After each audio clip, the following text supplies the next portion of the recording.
Reaction ये होता है, तुम आके वेट लिफ्टर हो, तुम लगती नहीं हो वेट लिफ्टर। क्योंकि वो कहते हैं कि नहीं तुम वेट लिफ्टर नहीं करती, तुम मॉडलिंग में भी कर लेती होगी, तुम इतनी पतली हो, तुम वेट लिफ्टिंग तो नहीं करती होगी।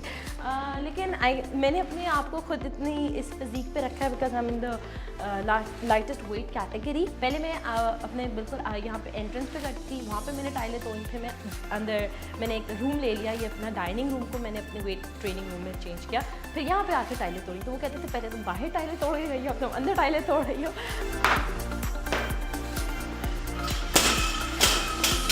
एक बार 4th ग्रेड में मेरी कुछ लड़कों से लड़ाई हो गई थी, 4 लड़कों से, तो अच्छी लड़ाई हुई थी, बहुत मज़ा आया था, वो भागने में मजबूर हो गए थे। तो यही मेरा शौक़ था, तो मैंने इंटरनेट पे फिर सर्च किया कि कौन सा स्ट्रेंथ एंड पावर स्पोर्ट्स है, फिर उसमें मुझे वेट लिफ्टिंग का पता चला है।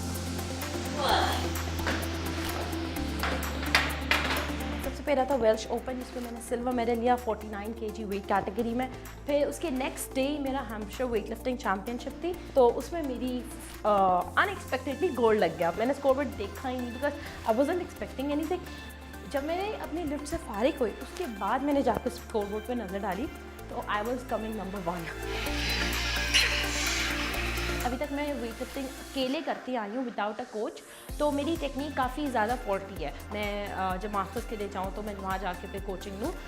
उसके अलावा मेरा जो फ्यूचर प्लान्स भी यही है कि मैं साथ साथ अपनी ट्रेनिंग भी करती रहूँगी ताकि मैं अपना टोटल इंक्रीज़ करूँ, ज़्यादा से ज़्यादा इंटरनेशनल कॉम्पिटिशन्स में पार्टिसिपेट करूँ ताकि मैं ओलंपिक्स के लिए ज़्यादा बेहतर से तैयारी कर लूँ। लड़कियों के लिए मैं क्या करना चाहूँगी, जो to get them into weight lifting, कि वेट ट्रेनिंग करने से ना ही तो आपको कोई इंजरी होगी, ना ही आपको कोई पेल्विस इश्यूज़ होंगे, और ना ही आपकी कोई मैस्कुलाइन बॉडी बन जाएगी।